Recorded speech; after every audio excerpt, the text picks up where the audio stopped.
C'est l'heure d'une nouvelle édition de votre show 77%, notre rendez-vous.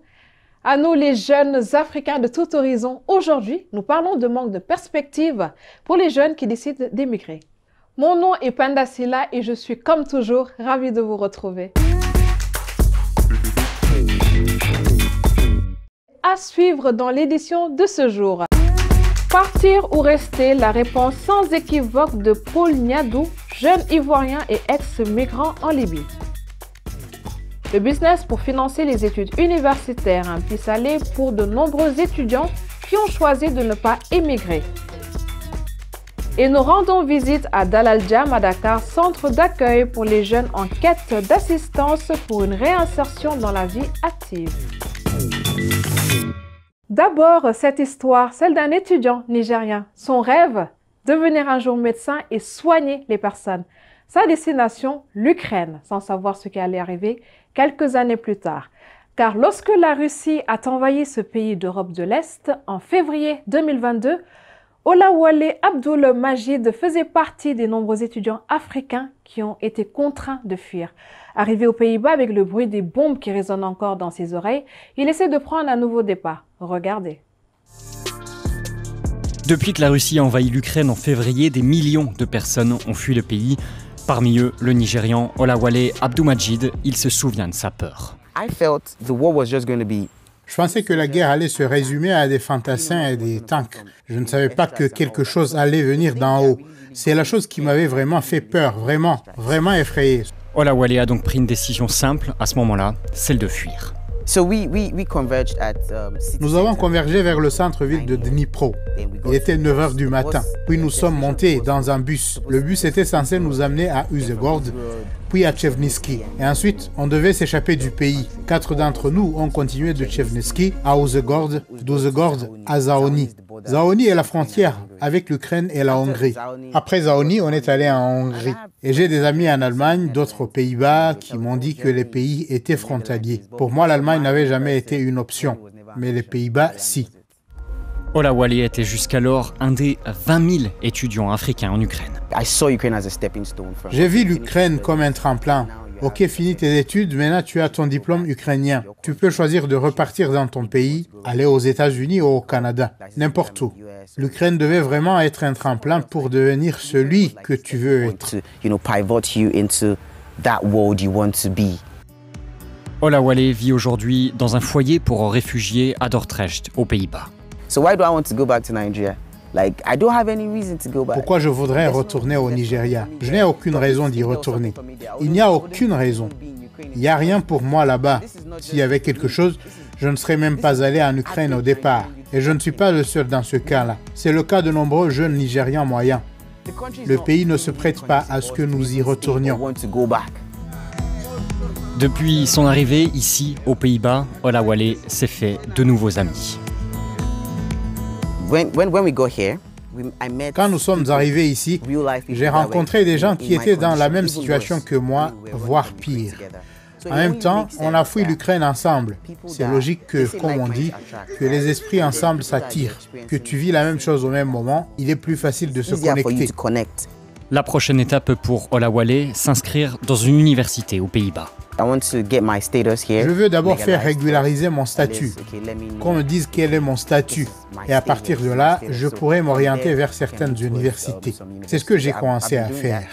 Olawale veut poursuivre ses études de médecine, mais espère aussi réaliser un autre rêve, celui de devenir acteur. Je crois que quelque chose de bien va arriver très bientôt. Je ne peux pas attendre. Je vais vers la réussite, vers de belles réalisations et une belle vie.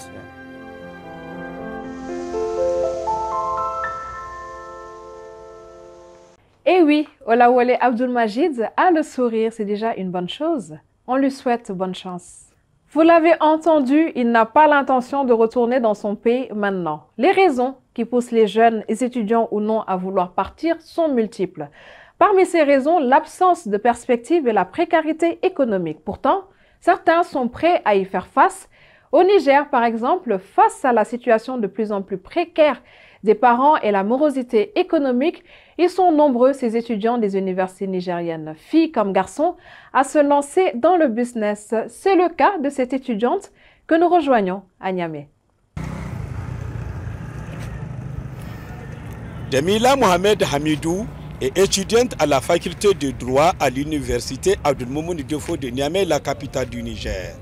Elle est ici en plein travaux de préparation d'un exposé avec ses camarades. Derrière son air d'étudiante timide se cache une ambitieuse femme d'affaires. Déjà titulaire d'un Master 2 en gestion de ressources humaines, Jamila est à ce jour propriétaire de 2 salons de coiffure à Niamey, dont un sur les campus universitaires. Il est vrai que je suis étudiante, mais les métiers de coiffeuse aussi, ça fait partie de ma passion. On s'est demandé entre amis dans quoi investir, des trucs comme ça, et donc j'avais eu l'idée de faire la proposition. Pourquoi pas ouvrir un salon à l'université?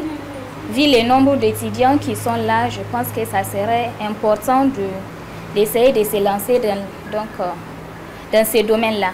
A priori, il n'est pas du tout facile de gérer en même temps les études et le business. Mais pour Jamila, tout est question d'organisation. J'étais obligée d'engager des agents. Je reviens, je fais mon compte, après je rentre à la maison. Ce business procure des revenus conséquents à Jamila. Cela lui a permis d'acquérir une certaine indépendance financière et de mener une vie décente. C'est grâce à ces salons que j'arrive à subvenir à mes besoins sans pour autant demander à la maison, payer mes modules, mettre mon essence pour aller à la fac. Donc je dirais que vraiment, ça m'a beaucoup aidé et ça continue toujours de m'aider. Malgré la présence de ses employés qu'elle paye régulièrement, Jamila n'hésite pas à mettre la main à la pâte dès que cela est nécessaire. Pour elle, même s'il est toujours possible pour un étudiant de jumeler les études au business, la patience et le courage sont des mises pour y arriver. Comme toute chose, comme tout début, c'est pas facile. Mais le mieux, c'est de savoir d'abord ce qu'on veut dans la vie et se donner les moyens de parvenir. L'investissement, c'est toujours en long terme. On ne peut pas tout avoir au même moment, mais on peut avoir l'essentiel pour démarrer. Donc je pense que pour un début, c'est dans les trucs de 1 500 000, 2 millions comme ça que j'ai pu utiliser. Mais avec le temps, je pense qu'on est maintenant dans les 5 millions d'investissement. De nombreux étudiants de l'université de Niamey possèdent des kiosques ou des boutiques sur le marché du campus où ils vendent divers produits. Une activité qui leur permet parfois d'avoir des revenus conséquents, leur permettant de vivre dans une certaine opulence à l'image de Jamila dans sa belle voiture. Jamila n'aura peut-être plus besoin de chercher du travail une fois ses études terminées. En se lançant pendant qu'elle est encore aux études, elle accumule tôt l'expérience qu'il lui faut pour être une bonne entrepreneur demain. Et pourquoi pas développer ses activités au-delà du Niger.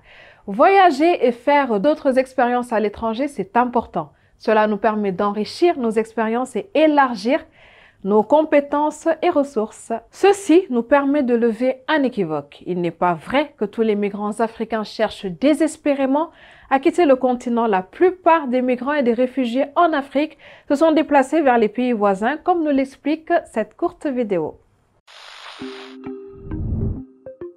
Contrairement aux idées reçues, la migration mondiale a été très stable au cours des 60 dernières années. La crainte d'énormes vagues de migrants s'est emparée des gens dans diverses parties du monde. Les réseaux sociaux affirment que la migration monte en flèche, mais ce n'est pas vrai.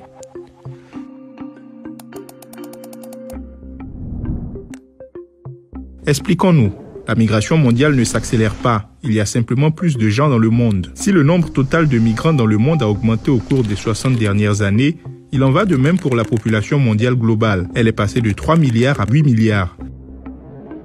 Il y a un demi-siècle, 3% de la population mondiale était des migrants. Aujourd'hui, ce chiffre reste pratiquement le même, soit 3,5%. Pour l'Afrique subsaharienne, les chiffres ont même légèrement baissé. Seule une minorité de migrants africains, environ 30%, a réellement quitté le continent. Et il n'est pas vrai que tous les migrants africains cherchent désespérément à quitter le continent. La grande majorité des migrants et des réfugiés en Afrique se sont déplacés vers des pays voisins.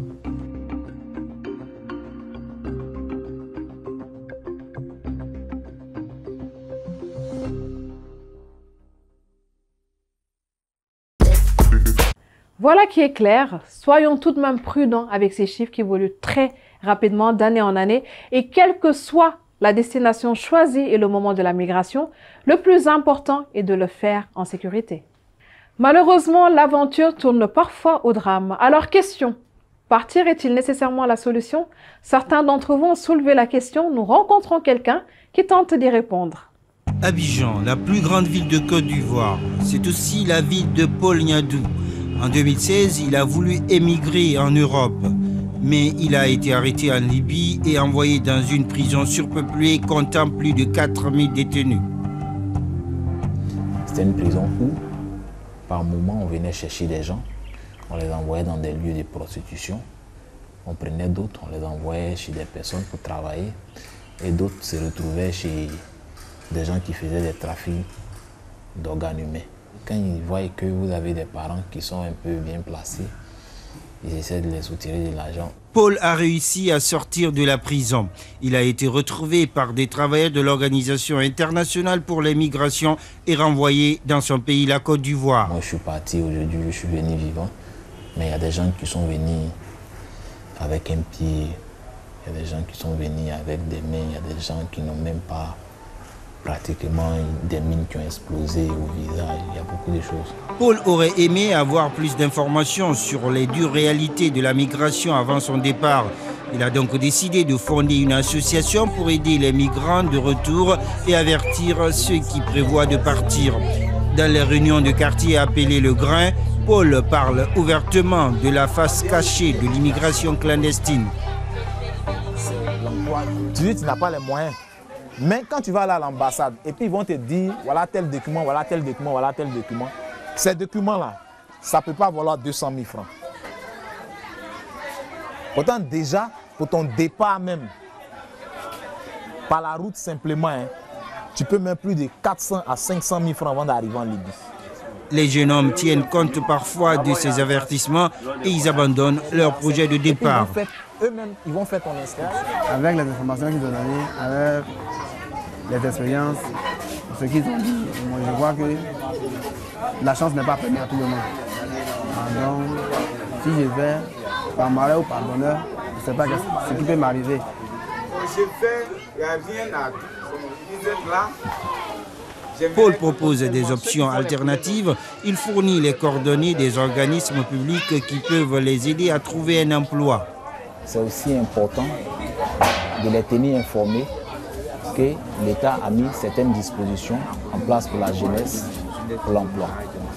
Donc je préfère qu'ils postulent à ces offres-là que d'aller se donner à la mort. La sœur de Paul est totalement convaincue qu'il est possible de rester en Côte d'Ivoire et de réussir. Paul vit maintenant avec elle tout en cherchant un nouvel emploi. Mais cela n'a pas été facile. Les rapatriés souffrent souvent de discrimination. On dit que tu as tapé poteau. C'est comme quelqu'un qui est parti à l'aventure, qui n'a pas reçu. Quelqu'un qui a fait un échec à un examen. Donc quand c'est comme ça, on dit qu'ils sont partis, ils ont tapé poteau. Et pour éviter qu'on les traite de ces personnes qui ont tapé poteau, d'autres préfèrent se cacher. Mais quelle que soit la difficulté, Paul ne veut pas se cacher. Il espère trouver bientôt un emploi. Le jeune Ivoirien continuera à partager ses expériences. L'un des paradoxes dans nos pays est que pendant que la population productive se déplace à l'étranger, les envois de fonds vers les pays d'origine aident à maintenir à flot de nombreuses familles. Espérons en tout cas que Paul Niadou a entre-temps réussi à se réinsérer dans la société et dans la vie active à Abidjan, car c'est encore là un autre défi. Au Sénégal, afin d'aider les jeunes migrants qui ont échoué à rejoindre l'Europe et qui reviennent sans rien, une maison d'accueil a ouvert ses portes à Dakar. Ce centre d'accueil se propose de répondre aux besoins de tous ceux qui ont dû rebrousser chemin et qui redoutent de rentrer dans leur pays. Dalal Jam, c'est le nom de cette structure d'accueil qui se veut aussi un centre d'information pour dissuader les candidats à l'immigration irrégulière. Les chambres sont équipées, il y a des lits, des salles de bain et tout ça, tout est équipé. La cuisine également est équipée. Et ils auront tout, l'Internet, et un intendant sera ici aussi pour les accompagner dans leurs rendez-vous, les processus de rendez-vous et autres. Bienvenue à Dalal Jam. La maison d'accueil des migrants de retour au Sénégal a ouvert ses portes grâce à l'association Sama Chance, fondée à Dakar en 2019 par des bénévoles allemands et sénégalais. C'est opportun qu'il y ait des maisons comme ça partout en Afrique pour que les gens, au moins, qu'ils puissent rentrer de manière décente chez eux. On ne peut pas refouler des gens comme ça. Nous sommes contre la déportation. Mais on ne peut pas changer les lois. Nous espérons que les gens le comprendront. Nous espérons aussi que les migrants de retour se sentiront chez eux, seront à l'aise et pourront s'ouvrir à nous pour qu'on puisse les assister de la meilleure manière. Cet ancien migrant sénégalais gère sa boutique depuis son retour volontaire au pays. Il fait partie des ouvriers qui ont travaillé pour la construction de ce centre. Comme les jeunes d'aujourd'hui, tous les jeunes qui veulent partir en Europe, je pensais que voilà, la seule solution est d'aller en Europe parce que je pensais que en partant en Europe, je vais forcément réussir dans ma vie. Alors que bon, sincèrement, j'avais un bon travail ici. Je vendais des tissus à l'époque. Il ne faut pas croire ce qu'on vous montre dans les têtes ou bien ce qu'on vous dit là. Non, si vous croyez en vous, tu peux rester ici et avoir ce que tu veux. Ou bien en tout cas, satisfaire vos besoins. Voilà. Donc, mais quand même, il faut dire aussi c'est difficile. Sincèrement, je n'ai jamais regretté une seule seconde mon retour. Pour déconstruire sur place les fausses idées sur le paradis occidental et les craintes d'un retour au pays, l'association Sama Chance, initiatrice du projet Dalal Jam, offre gracieusement aux bénéficiaires plusieurs services et activités. Cette maison, elle est ouverte à tout le monde, à tous ceux qui sont venus volontairement ou qui ont été venus rapatriés de l'Allemagne. Ils ont un espace à eux. Nous allons y faire des workshops, nous allons y faire des ateliers, nous allons y faire des conférences, nous allons y faire des échanges, nous allons y faire énormément de travail avec les anciens migrants, ceux qui sont revenus avec, par exemple, je pense citer certains qui sont revenus, qui sont des tailleurs, ils peuvent venir former d'autres. Ceux qui sont dans le milieu de la restauration, ils peuvent venir échanger leur expérience. Ceux qui étaient dans la technologie ou dans la menuiserie ou autre chose, c'est une maison non seulement d'accueil, mais c'est aussi une maison d'échange. Cette maison d'accueil des migrants de retour peut héberger et nourrir au moins une vingtaine de personnes. Selon les fondateurs de Sama Chance, Dalal Jam est un projet pilote qui pourrait bénéficier à d'autres pays africains dans la lutte contre l'immigration irrégulière vers l'Europe et vers d'autres pays développés. Jusqu'à présent, dans cette émission, nous avons parlé de jeunes Africains qui veulent quitter le continent. Nous voyons aussi qu'il y a des initiatives pour éviter des départs périlleux. Mais il y a aussi un nombre croissant de jeunes Africains ayant émigré et qui reviennent au bercail. Des Africains de la diaspora qui reviennent volontairement à la maison pour contribuer au développement du continent. Malonga, par exemple, veut faire quelque chose sur place en Afrique. Après avoir travaillé dans des différents restaurants étoilés en Allemagne, ce Congolais est retourné en Afrique. Il cuisine désormais des plats uniques, mélange de saveurs africaines et européennes. Top, c'est parti. 1, 2, 3, 1, 2, 3. Test, test, test.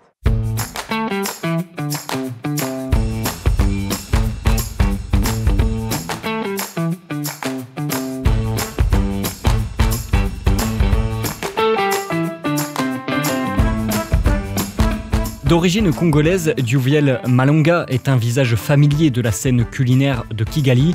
Après avoir travaillé dans 3 restaurants Michelin en Allemagne, il est revenu en Afrique pour lancer son projet. Ses créations culinaires sont un mélange entre ses racines africaines et son expérience européenne. Le résultat, une délicieuse fusion de saveurs pour Kigali et de quoi ravir les papilles de toutes et tous.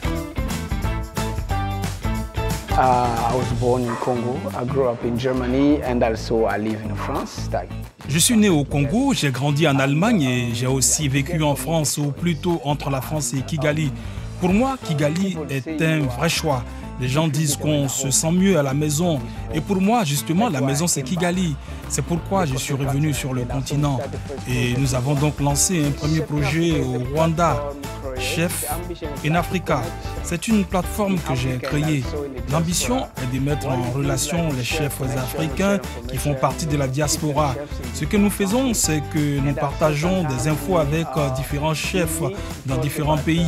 Et parfois, nous nous rencontrons pour parler de la cuisine africaine. Nous sommes présents dans 45 pays en Afrique, en Amérique et en Europe. I took 2 years, 2015 and 2016, J'ai pris 2 ans en 2015 et 2016 pour voyager et en apprendre davantage sur la cuisine du continent. On a 54 pays et je me suis donné pour mission de mieux comprendre ces cuisines. J'ai étudié en Allemagne et là, j'ai pu passer plus de temps en Afrique et combiner ce que j'avais appris en Allemagne avec la technique et les ingrédients que nous utilisons ici en Afrique. C'est pourquoi nous parlons de cuisine afro-fusion. C'est un pont entre les différentes cuisines d'Afrique. That's why even our cuisine, we call it Afro-fusion cuisine. It's a bridge of different cuisine in Africa. Duviel appelle son plat phare Homeland, une création culinaire qui reflète son voyage personnel à travers l'Afrique et l'Europe. La composition de ce plat change souvent en fonction de l'endroit et du moment de sa préparation. Aujourd'hui, il utilise différentes variétés de mangues africaines, du poisson, de la crème d'avocat et un assortiment inhabituel et délicieux de garnitures et d'assaisonnement. Homeland is like 2 fruits you can have in most of people have home. Homeland, c'est comme 2 fruits. Là, ce sont des choses que la plupart des gens ont à la maison. Le manguier et l'avocat. Pour notre menu d'aujourd'hui, nous allons donc essayer de mélanger cette mangue et l'avocat.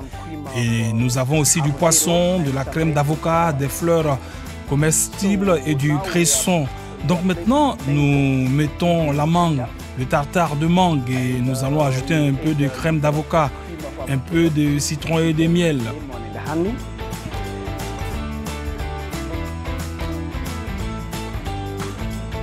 And also we'll add a little of mango. Et nous allons aussi ajouter un peu de mangue, de la mangue nature. And also we have et on a aussi un peu de concombre qu'on a fait mariner avec du fruit de la passion. On ajoute une touche de verre. And we add a little of cappuccino flour.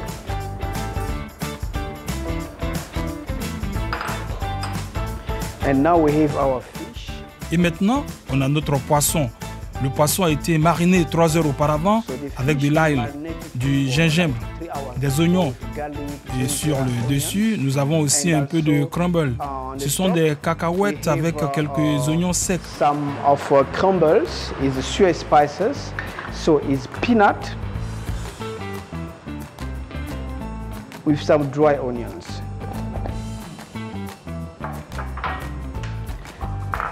And to finish, we'll add some. Et pour finir, nous ajoutons quelques fleurs comestibles pour lui donner de la beauté. So this dish, we call it Homeland. Et voilà notre plat Homeland. Vous avez désormais la recette pour faire vous-même votre plat Homeland chez vous. Et puis, un message qui m'inspire toute cette histoire. Trouvez de la passion dans chaque chose que vous faites. Ce sera tout pour cette semaine. Rejoignez-nous sur Facebook et sur YouTube. Et bien sûr, vous pouvez nous écrire un courrier à l'adresse nouslesjeunes@dw.com. Je vous laisse sur cette chanson de Black Rasta et Jah Humber. Le message dans cette chanson, l'Afrique nous appartient, unissons-nous et adoptons Ubuntu. Réfléchissez aux paroles et à la prochaine fois. Merci d'avoir regardé cette émission. God and King sat up on the throne of Ethiopia. Through the Remarcus Bahadar to Aksuma. Salam Naju. Greetings. Black Rasalams and Jamba. With 400 years, 100 millions and many more. We were back like fish in a cannon shifted of Guinea shores. Yeah. They took black magic and Ashanti's golden stool. Oh yes, we worked on plantations and never get no pay. It's a full time now, we set to the score. Yes, a full time now, black people should know. Africa, you're not royalty. Africa, you're not royalty. Mama Africa, you're not royalty. Africa, you're not royalty. You see, a nation without any mystery is like a tree without roots. That kind of tree could never bear no fruit, Mama Africa. Before we dance abroad, we got to learn to dance a yard. Divide and rule could only tear us apart. The time has come for I and night to I night. Hakuna Matata, make we stop all the fight. Been through the struggle and washed down the drain. So much agony and so much pain. Oh, children sing, you're not royalty. Mama Africa, you're not royalty.